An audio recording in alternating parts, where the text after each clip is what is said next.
Hey, we have another million. Yes, believe it or not, we have another millionaire here on this podcast. So what he does, he's really into the networking. He's worked with several celebrities, Gary Vee, Ty Lopez, Kevin Hart, Kevin O'Leary. He's worked with some big name, highly influential people, and he's built up his company brick by brick. And what I love about it, some of you might click off on hearing this, but what I love about what he does is that he talks about the impact that God has on his life and how he incorporates God in what he does. And I'm telling you, throughout the conversation, you can feel the energy radiating off of the screen. You're gonna love this guy. Make sure you check out his stuff on TikTok, Instagram. It's in the bio, no description.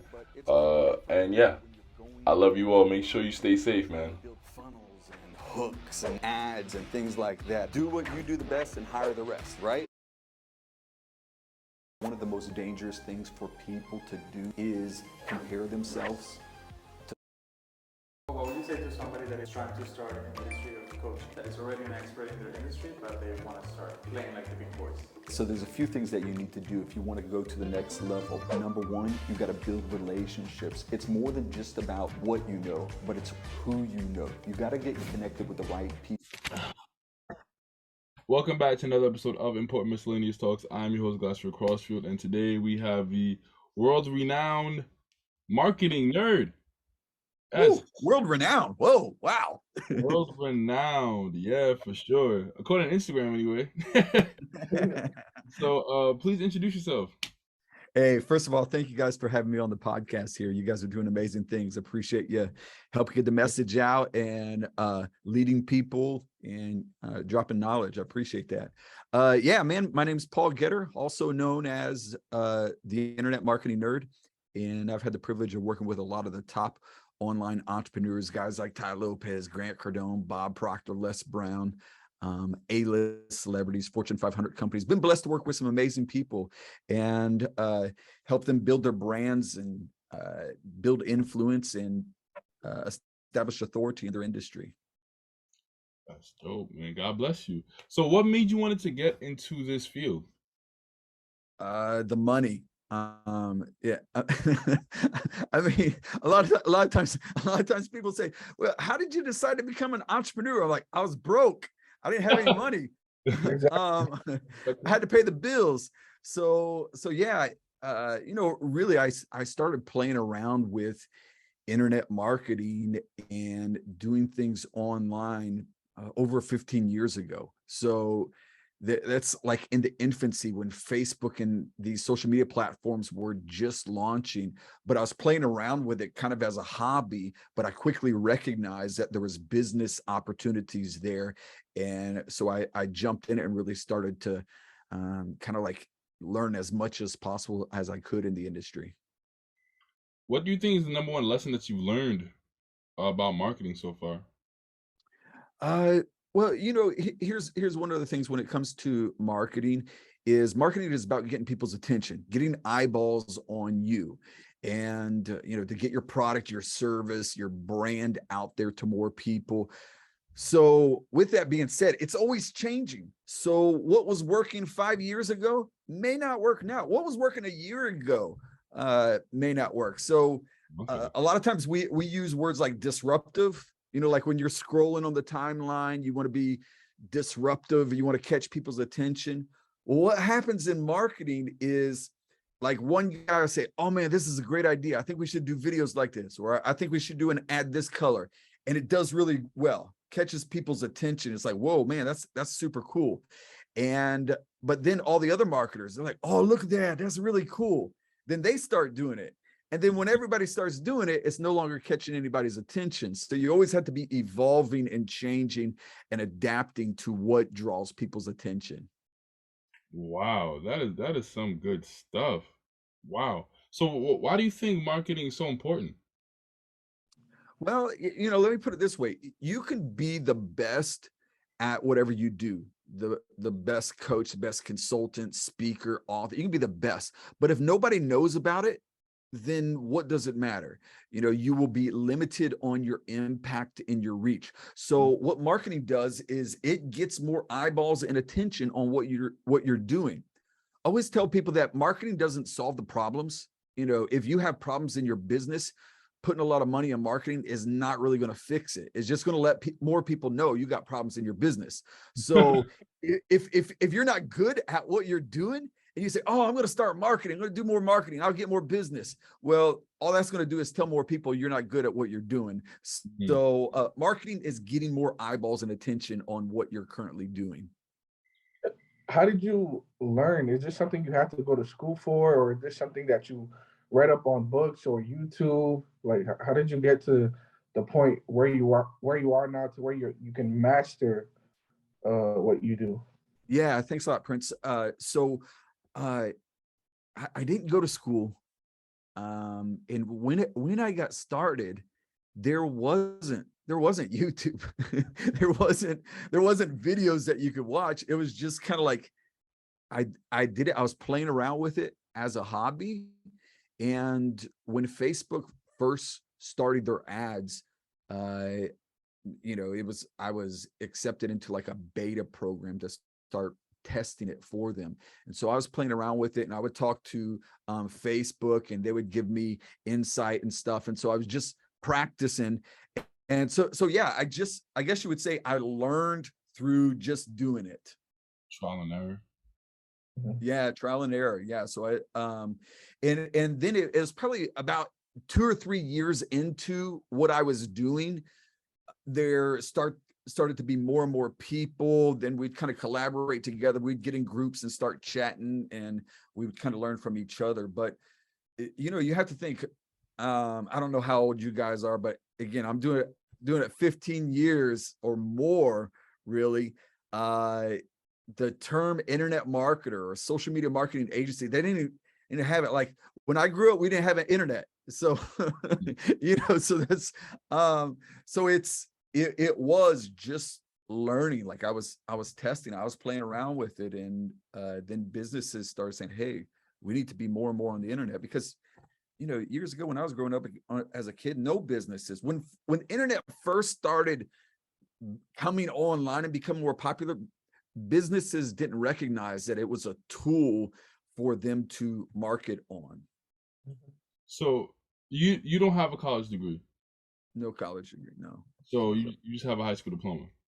Yeah. Well, I did go to college. I got a college degree in theology, biblical studies. So that's what I went to college for. So, well, I quickly, when I graduated from college, I found out that a degree in theology, there wasn't a whole lot of career demand for that. So I started like little side hustles and things like that. And that's how I kind of stumbled into the digital marketing space. Are you an advocate of saying that it's not a necessity to have a degree, that you can, regardless? So I think there's probably definitely professions where you have to have a degree, like Doctor, lawyer. Yeah. I mean, if the doctor says, yo, bro, I watched a video on YouTube how to do this surgery, I'm like, I'll pass. You know what I mean? So I don't want a doctor that got his degree from YouTube. But I think that there are a lot of career opportunities. I know guys that have, you know, didn't even graduate from high school, that are doing very well for themselves in digital marketing, internet marketing, and things that are done online. I remember I talked to this young guy that I think he was 17 years old in high school, that was making, while he's in high school, just like a part-time side hustle, making $40,000 a year. Now, when you're 17 years old, making $40,000 a year as a side hustle online, that's like a millionaire. You know, he's balling at that. So, and it was just like he would post an ad on Craigslist. Do you have any old cell phones that you want to get rid of? I'll fix it, repair it, and, you know, any shape, I'll buy it. So he would buy cell phones on Craigslist for $25, fix it up, repair it, and put it on Facebook Marketplace for $100, $150. So he was flipping cell phones, making, you know, $30,000, $40,000 a year, doing that as a teenager. So I think that there's a lot of opportunity to make money outside of traditional career paths and needing an education. Do you because you worked with a lot of high level people. So do people in that space ever make you feel somewhat inadequate for not having a degree, or does it? No, no. I don't think so. I mean, I think that they're. Uh, I remember we were working for I don't know, it was a Fortune 500 company, and they reached out to us to do their marketing. I remember they specifically said this. They said, "We have this guy that is doing our marketing who's a Harvard graduate, and he doesn't know what he's doing." And Mhm. so I'm like, and so they hired us, no college degree in marketing or anything like that. And we took the job of a Harvard graduate to do the marketing. So I've met individuals in my particular field that have a degree in marketing. And by the time they graduate college with that degree, what they learned in college is now outdated. So it's like real hands-on type of work. I think that there are, a few industries that oh, you got to have a college degree and it's just for resume purposes. But Mm. man, if you can deliver results, people don't care what degree or certifications or anything like that. It's if you can do the work, you can get results and you're good at it, then people don't care about a degree. What do you think are some of the best ways to market yourself? Uh, Well, I think, in the world that we're in right now, content is king, so positioning yourself as the go-to person in whatever field you're wanting to be the Mm. brand for. So putting out content, building a community. The cool thing is that when you build a community, the people that you can serve, you can provide value to, are completely different than the people that I can serve and provide value. So you just being you connecting, you using the skills that you have, you can build a community. So it's just giving the content, speaking to your community, connecting with them. uh Anybody can do it. Mm. Uh, I also agree. I don't usually in that sense. I guess for some they can do that and become like an overnight sensation, while others it's more like of a slow grind to where they have to build up their community. You know what I'm saying? Like Yeah, if sense. I think a lot of times we don't really see everybody's journey.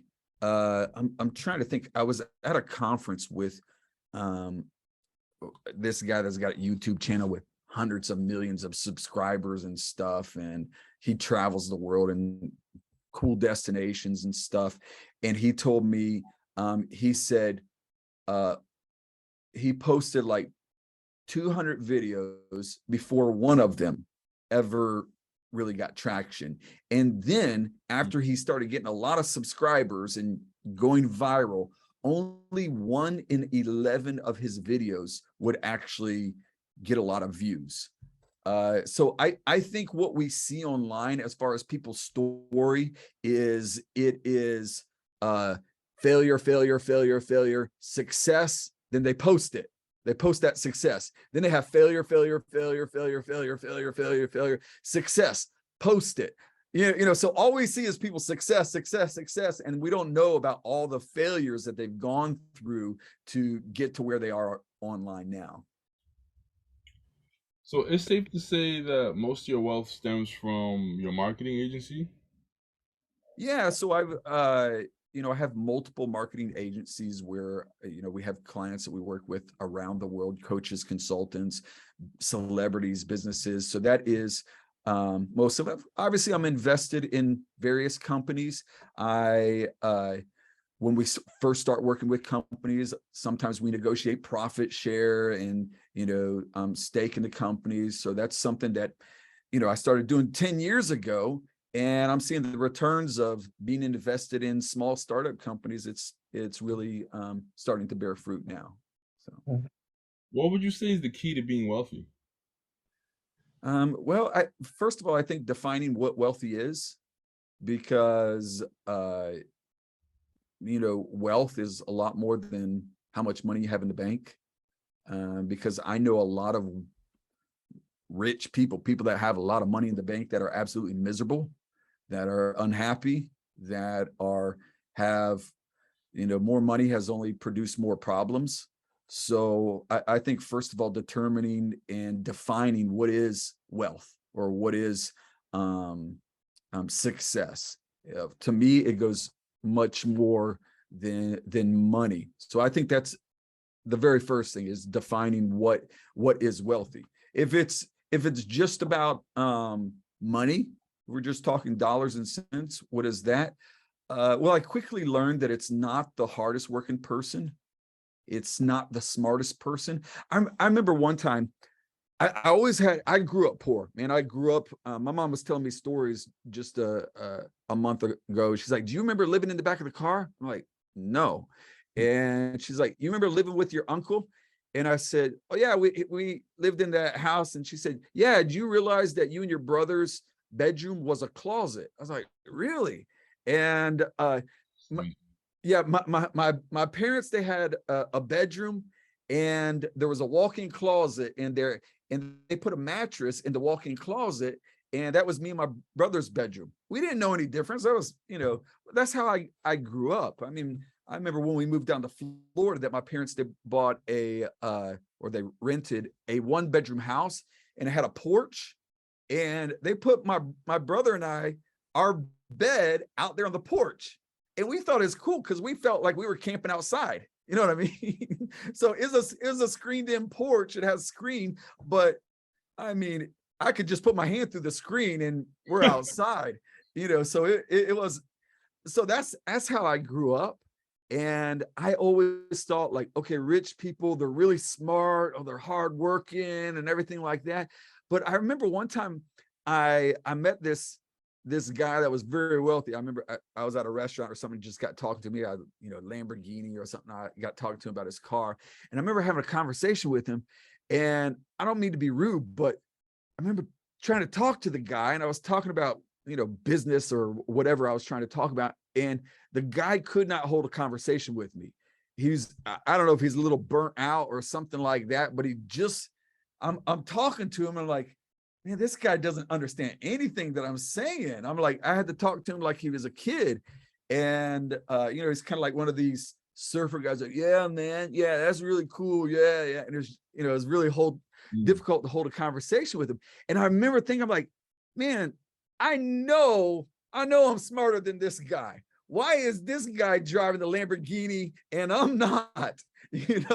So I recognize that being the smartest, being the hardest worker. I mean, I did construction, like roofing, carrying 75-pound bags of shingles up a ladder, putting on the roof and nailing.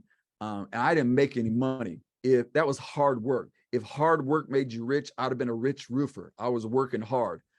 So being smart doesn't guarantee you're going to be rich. Doesn't really even mean anything. Working hard.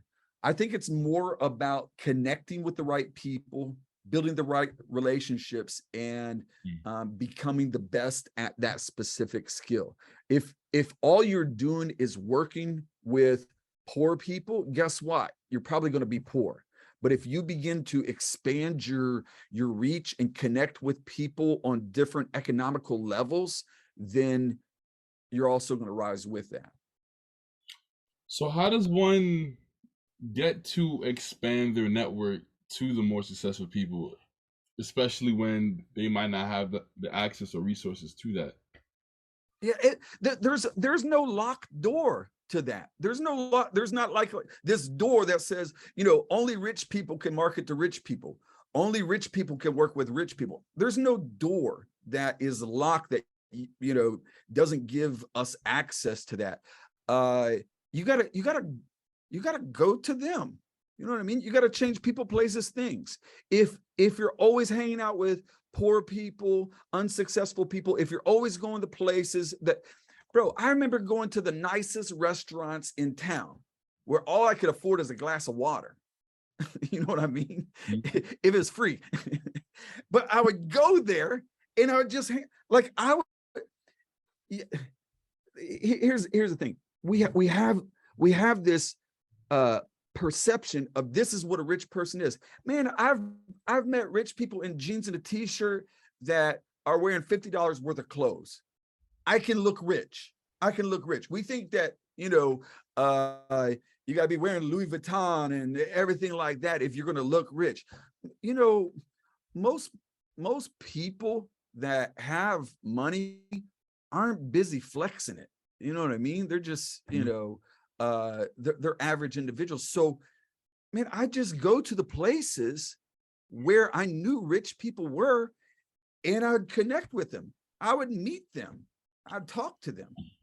Okay, now once you got their contact information, what's some of the preceding steps that you would do in order to, hopefully increase your wealth and expand your mind? Yeah. So first of all, you do have to have something that you can offer. It's not like, hey, I'm just going to meet rich people and hang out with them. Well, if you can't, solve a problem, serve them, add value to what you're doing, then what's the purpose of doing that? So you got to be, you got to have something good that you're able to offer them. And then I've had the privilege of working with Kevin Hart. Here's a story of how that happened. I met a friend of Kevin Hart's, a guy that was loosely connected to him, started really just adding value, helping him with his marketing, doing it for free, just doing it for free. And I knew he was connected with him. I knew he was connected. I knew he could make the introduction.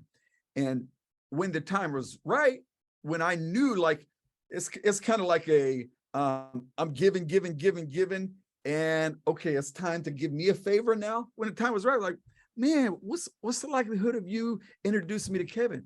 Yeah, man, you helped me so much. I've made this guy some money. I've built a relationship. I proved myself to him. He's like, yeah, man, I'll make it happen. And next thing you know, I'm sitting at dinner with Kevin Hart, and I knew Kevin Hart was wanting to launch a clothing brand and stuff, and do some things online, get some things rolling. And so I built out a proposal for him. This is what I'll do. This is how I'll do it. Everything like that. And just laid it out. And of course, the big question comes, well, how much are you going to charge me? And I said, no, I'm not going to charge you anything. I'm going to build this website. I'm going to build all this stuff out for free. All I ask is I want a small percentage of all the revenue I generate for you. He said, deal, done. I'm in. And he told me this later. He said, the last guy that built a website for us, he built it and charged us $100,000. And when it was done, he was nowhere to be found. And I said, no, I'm with you for the long haul. I'm not looking for this quick money. I'm looking for a relationship. And I remember one of my last text messages from Kevin and his team. He said, Paul, if there's anybody in Hollywood you want to meet, let me know. I'll make it happen. So it's relationships like that are invaluable, but it started, and that was a quick story, but that was something that happened. It took years for that to transpire, but it was just giving. And I've done that so many times, just reach out to people. Hey, I want to do your marketing for you. Well, what do you charge? I want to do it for free. Let me do it for free. I want to show you I can do this. And if you're good at it, they'll give you a chance, and they can open doors to other people. Wow, that is phenomenal. Have you written a book yet? I've read a couple books, 27 online side hustles, just teaching people how to do side hustles. And then Solomon's Success Code is a biblical perspective of what success is. That's we got to add that to the library. Yeah, I was gonna get to that stuff later. But what have been some of the most impactful books that you've read? Well, I got a few books. Obviously, I'm going to say the Bible. That's a great book. People, it's something that people think it's just about theology, it's just about God, but there are biblical principles. There are principles of success, of wealth, of relationships, so many different assets that are applicable to life. Think and Grow Rich. Think and Grow Rich. That one. Amazing. How to Win Friends and Influence People. Great book. Uh, Another great book. I read one recently, Business Secrets of the Bible, written by a rabbi. Amazing. Uh, I read a book recently. It was by an FBI. Never Split the Difference. Never Split the Difference. It's a cool book. So it's basically learning the art of reading people in negotiating and knowing. A lot of times in negotiation, you're a different person every time you sit at the table. You know what I mean? So depending on who you're negotiating with will be who you are. Outliers by Malcolm Gladwell, another great. Yeah, very cool book. Very cool book. So yeah, those are a handful of books. I love Russell Brunson. A lot of his books he's written about for coaches, for traffic secrets, expert secrets. Great for people in an industry like myself. What have been some of the biggest lessons that you've learned about paid ads? Great question. Well, one of the first things is, like I mentioned before, learning how to be disruptive, learning how to catch people's attention. Another thing that I've seen is people's attention span has really diminished. So you used to be able to put an ad up that was, 7-8 minutes long. And now it's like 30 seconds, get to the point. People's attention span is so limited. Yeah. So then, another thing that has kind of evolved and changed is there used to be like this ability that you could put something out there for sale and people say, oh, ad, click and buy. Now, I kind of say people years ago, they used to use marketing like a one-night stand. It's just like, boom, click, get it. Now you have to date people. You have to get to know them. You have to build a relationship before you get the sale. So it's not just one ad, click and buy, but people, they're going to have to see your content. You're going to have to build that know, like, and trust. And then after you have kind of brought them into your world, then you have permission. And that might take a day, might take a week, it might take a month, depending on what you're selling. Then there comes a point where you're like, okay, here's the sale. And then you ask for the buy. But it used to be years ago, people put something online, click and buy. Now people might click, look at it, come back a few days later, click again, and just, there's a lot of back and forth. Years ago, it used to be a lot quicker. Interesting. That's a very interesting adjustment. Please, can you describe your daily routine? My daily routine, I wake up about 5:30 in the morning every day, have breakfast, and do kind of like some journaling for my day, map it out, my goals, look over my appointments, and then by about 8:30, I'm at the gym and work out an hour a day every day, come back home, shower, ready to go. My first meeting, probably about 10 o'clock, and then 10 to about 5. The thing about with my schedule, it's very flexible. Some days I have 1 or 2 calls. Some days I have 6 or 7 calls, and I'm busy in meetings all day. But then by the end of the day, I'm 5, 6 o'clock, I'm taking off the bow tie. I'm done. I'm having dinner and relaxing and getting ready for my next day. Do you have a wife and kids at all? I have 1 wife and 3 kids. Yeah, and 2 grandchildren. Oh, that's a lot. Yeah. So, well, what does the future of marketing look like? Man, I think this, with the way that everything is going, good marketers are going to be unnecessary. And what I mean by that is there's coming a day that I'll be able to pick up my phone and I'll say, hey, marketing platform, make me an ad for this product.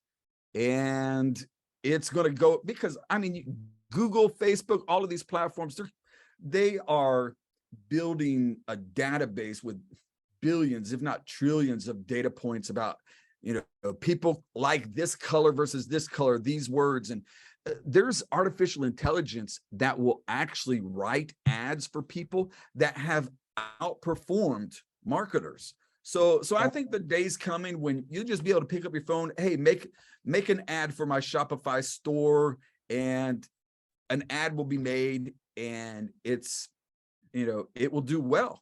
So I think it'll probably be more important that you have a good product or service than being a good marketer. So how do you plan on adjusting if that's the future that you believe is about to happen? Yeah. So like I said, you have to build a community of people that, like, I give you an example. A person that has a strong community, you can put a bad ad out there, you can put a bad website out there, and people will buy it. It's just like, because they love you, they trust you, they have a good relationship with you. So it's going to be really, really important that you differentiate yourself. You build this community, you have an amazing customer service, amazing value, all of these things, because the ads are not going to give you an advantage. What's going to give you an advantage is more the word of mouth, the relationships, and things like that. What would you say is, out of everything you've ever done, like ads and everything, or pitch, what's your most favorite? What's your most proudest that you say that you worked on?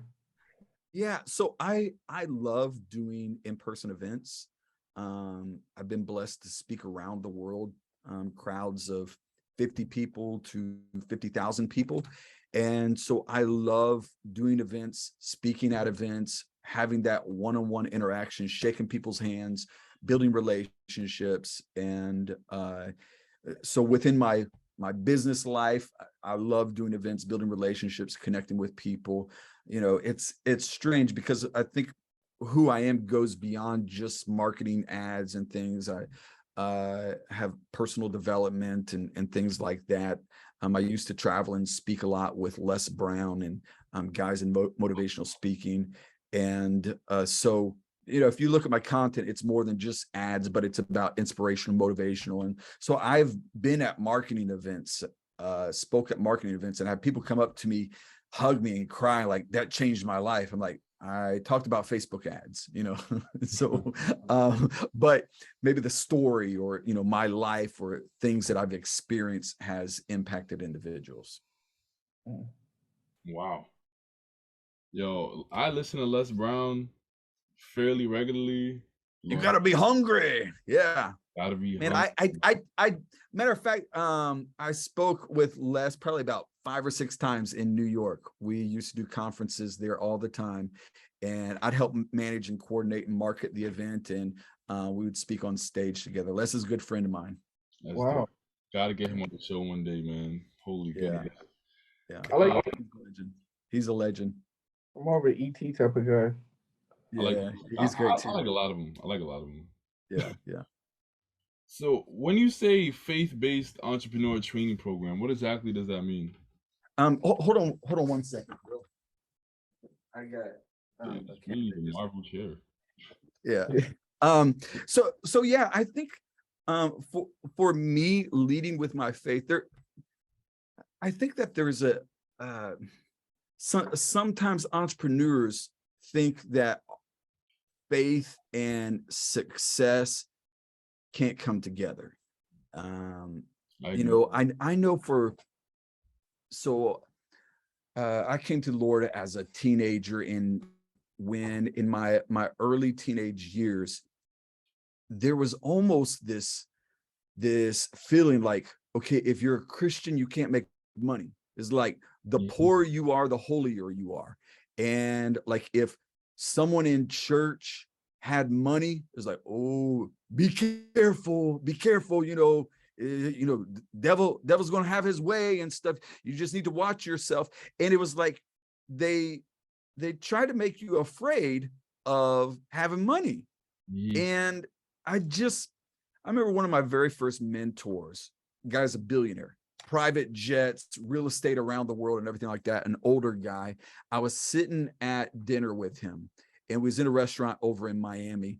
And I remember the first thing, I opened up the menu, and it was just a big old fancy restaurant. I opened up the menu, and I noticed there was no prices on the menu.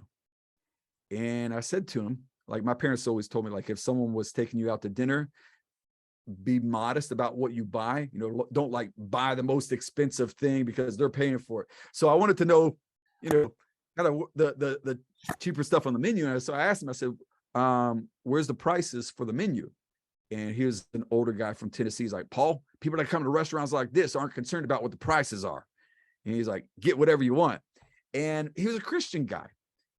And he said to me, he said, Paul, I hear all these preachers saying things like, oh, I'm the head, not the tail. I'm the first, not the last. And everybody will amen and shout and get excited about that. And he said, you know that scripture also says you will be the lender and not the borrower. He said, how in the world can we be lenders if we're poor? And he also said this. He said, the Bible tells us that we are to help the poor, doesn't it? I'm like, yeah. He's like, how are we going to help the poor if we're poor? And it was like a mind shift for me. I'm like, okay, it's like, it's not evil to have money. I always tell people this, you know, it's not wrong to have money unless money has you. You know what I mean? So money by itself is not evil. It's what is done with it. One rock in the Bible, Cain slew Abel with a rock. Another rock, David took that rock and slew the giant. It's not the rock that does it, it's whose hands it's in. So money's the same way. It can be used to help and make a big impact, change a lot of people's life, or it can be used for garbage. It's all depends on whose hands it's in. Wow. That's phenomenal. Wow. God bless you. Thanks, Getter. I'm going to take up an offering now. So, man, I heard about a guy, like, I think maybe there's some extremes. I heard about a guy in Brooklyn recently, just a pastor, got held up in his church, and the robbers took over $1 million of jewelry off of him. Yep. You hear about that? What in the world, man? So I think that there probably is, you know, modesty in things. So he had $1 million worth of jewelry on him. Like that guy's balling. No. So, how do you incorporate God in your work? Well, number one, I have principles that guide my life and everything that I do. And those principles are based around my relationship with God. It's always people before profits, relationship before revenue. You know, and it's things like, you know, the golden rule that says treat others how you would want to be treated. So it's things like that, because quite frankly, in the industry, for that matter, any industry, there can be people that do dirty things. So I always, my core values, who I am, I refuse to negotiate on it. I only work with and connect myself with individuals that I sincerely feel that I can help, and I believe in them, and I don't have to in any ways compromise my values and who I am. That's dope. Wow. Yeah. So how does one find a mentor? Well, so I think a lot of times people, when it comes to getting a mentor, is number one, you have to look at a mentor. A mentor is a person that is going to invest in you, who's going to work with you. I get this all the time in Instagram DMs. I have people send me messages. Paul, I want you to be my mentor. I want you to be my mentor. I want you to be my mentor. And I'm a mentor, I'm a coach, but it comes with a price tag. It comes with a price. You gotta invest. If I'm going to invest in you, you're going to invest in me. So a lot of times what they're saying is, Paul, I want you to be my mentor, but I don't have any money and I'm not going to pay you. You know what I mean? And so that's kind of like going to, a general contractor and say, I want you to build my house. I want you to build my house. They're like, yeah, I'll gladly build your house, but it comes with a price tag. So it is, but it is important to have mentors. But let's say for the person that does have money and are willing to invest in themselves, you want to find someone that has proven success, that has testimonials, that you're on the same vibe with and stuff, someone that you can really connect with on many levels. So that is important, more than a person that just has a course or says I'm a mentor. You want to see proven success, a proven track record. Do your research, your homework on it, and be willing to invest in yourself. So there's a few different types of people in life. Number one, there's freeple. They want everything for free. You know what I mean? They're just like, they don't want to buy anything. They're always like, give me. But that's not going to go very far in life. If you're wanting everything for free, it's not going to go far in life. Then there's cheaple. They, they want things, but they want it cheap. And they're always like, oh, yeah, give me a deal. A lot of cheaple in church. Like people in church can be really cheap. I remember I used to only market to Christians, and I remember they would always start, oh, come on, hook me up, man. I'm your brother. I'm, do it for the Lord and stuff. And I'm always like, man, I'm your brother. I'm your brother. You should want to bless me, bless my company and help me grow. But they would always want it as cheap as possible. And so there's cheaple, and then there's steeple.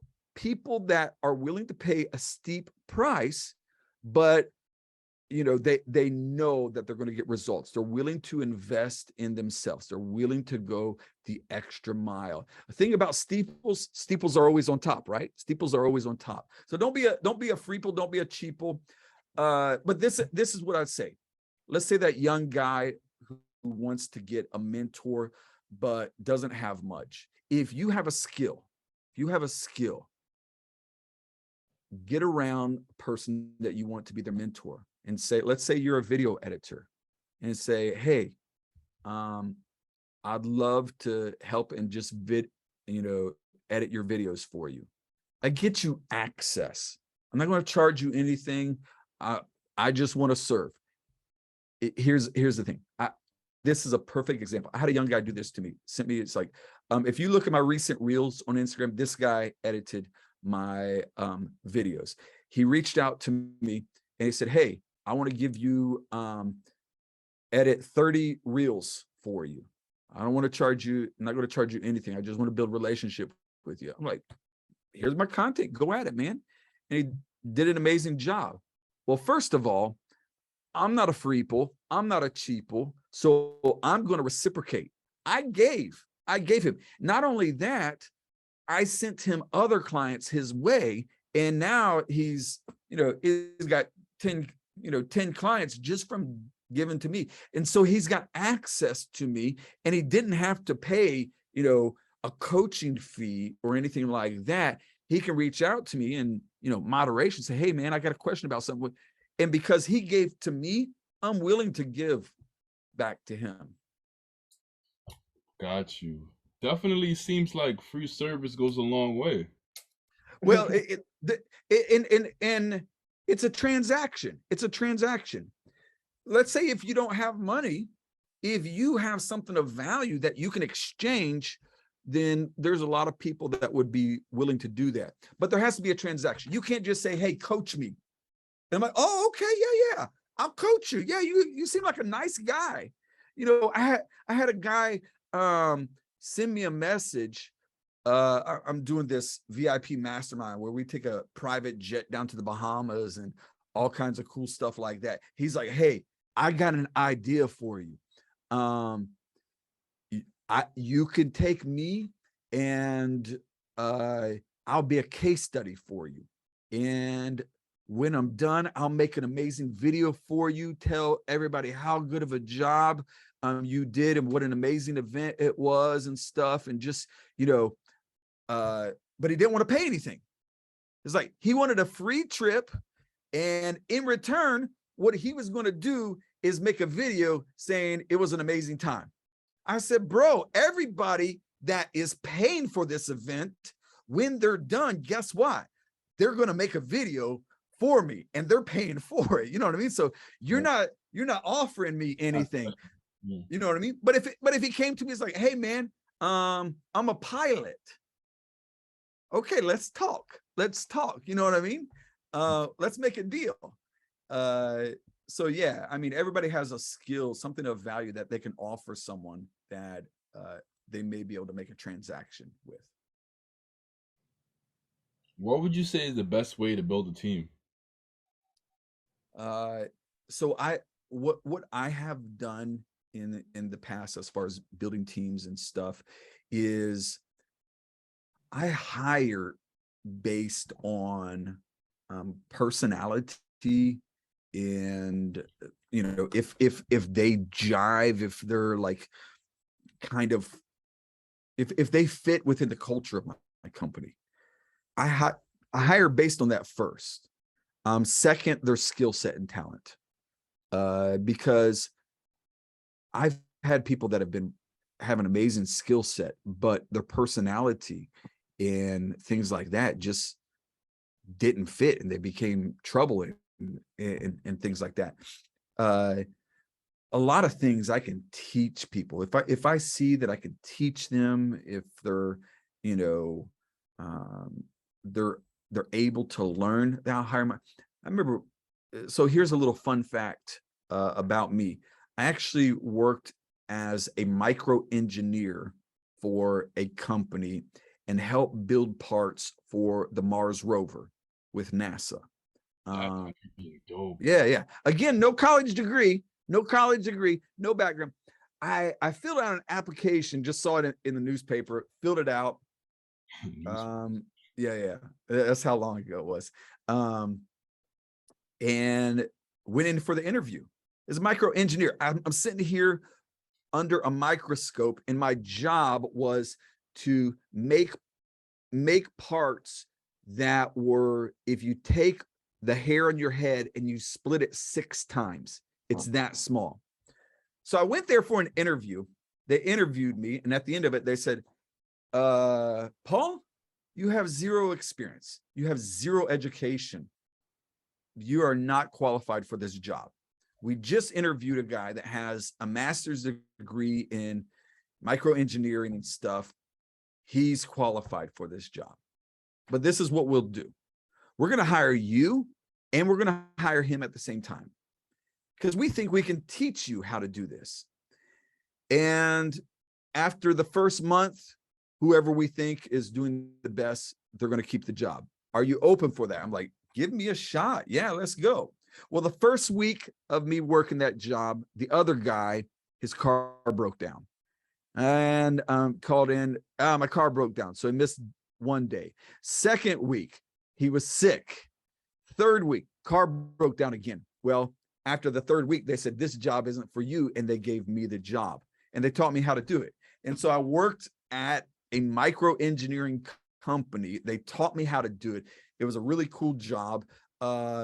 I can say I worked for NASA. Of course, the Mars rover that we worked on was the one that crashed, and but that was not my fault. I don't think that was my fault.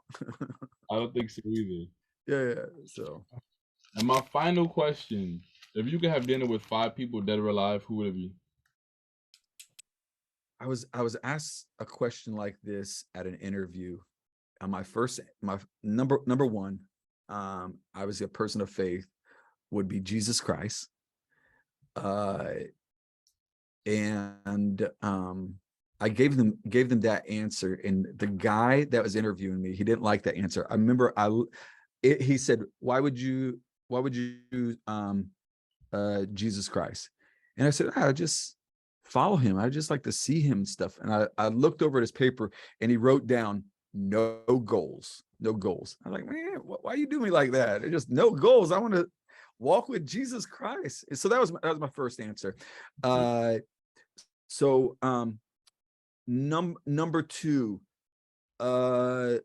let's say Thomas Edison. Interesting. Tesla, these guys, Einstein, so I'm fascinated with like very brilliant, intelligent people. Man,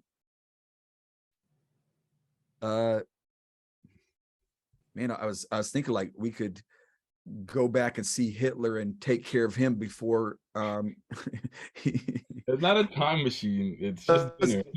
Oh, okay. So so we'll remove him from so you would want dinner with Hitler just to take him out? Just to take him out, man. Just stop the Holocaust and all that, man. Just noble. My dad passed away almost 20 years ago, and I was very close to my father. My father's last words were, "Is Paul here?" And so I was very close with my father. And so yeah, to have more time with him, that would be amazing. So when my father passed away, I had no money. One of the things I look back at, I never even took my dad out to dinner, like paid for my dad's dinner. I didn't have money. My dad was one of these that when I was struggling, he would come up to me and he'd like give me a $20 bill, and he's like, "Don't tell your mom about this, just just between us," and stuff. And so my dad never saw where I am today. I'm blessed. I'm thankful to the journey that I had, but it'd be great. And I know he's looking down like good job and everything like that, but it'd be amazing to say, hey, come hang out at my house and things like that. Yeah. So yeah, that is very touching, man. Wow. Yeah. How much did the Iron Man cost behind you? Iron Man like this is about $3,000. 3,000? Yeah. So there's a guy online on Instagram that over in the Philippines that you can order them, and he makes them. Takes him like 6 months to do it, but very inexpensive, relatively speaking. So all my posters are signed by the actors, producers, and oh wow. Yeah. So I've got a comic book collection. I've got other stuff on the walls that you can't see here. But yeah, this is the Nerd Cave. Why? So Iron Man is your favorite? Why Iron Man? So I like Iron Man because I can believe it. Like this might be possible. Like that's true. Like Spider-Man. Come on, I know you're not going to get bit by a spider and have spider powers, but the right amount of technology, money, and everything like that, maybe we will be able to build Iron Man suits in the future. So it's like Iron Man is potentially achievable. Yeah, if you have billions of dollars, and I mean, so here's the thing about it is if a suit like Iron Man is built in real life, give it 10 to 20 years after that, they will be commercially available and the price of it will come down.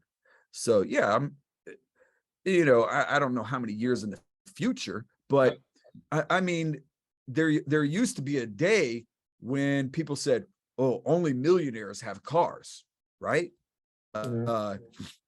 when I was a kid, only rich people had cell phones. It was only rich. Like, I think I only knew one person that had a cell phone. They're like, whoa, they're rich. So I think that's the nature of it, is that, hey, let's just say if the technology, which I'm sure it will, evolves to that level, yeah, initially it'll be for billionaires, but give it time, it'll be commercially available. I just don't think it's fair that he doesn't get enough slander as Batman does.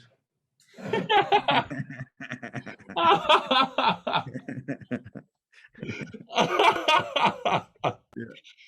Oh man, why is it not fair?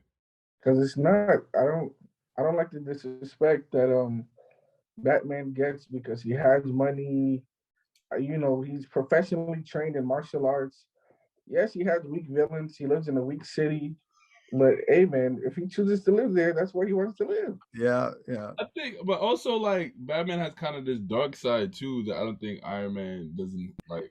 Like Batman's like 2 bad days away from being a villain. Yeah. You're right. Yeah, Batman. He can snap on you. He can snap on you. Except if you're the Joker, where it really counts. Yeah. He'll snap on his henchman, but let the Joker go. But that's all I have for you today, Mr. Getter. Thank you so much. Awesome. Thank you, guys. You're awesome. Thank you so much.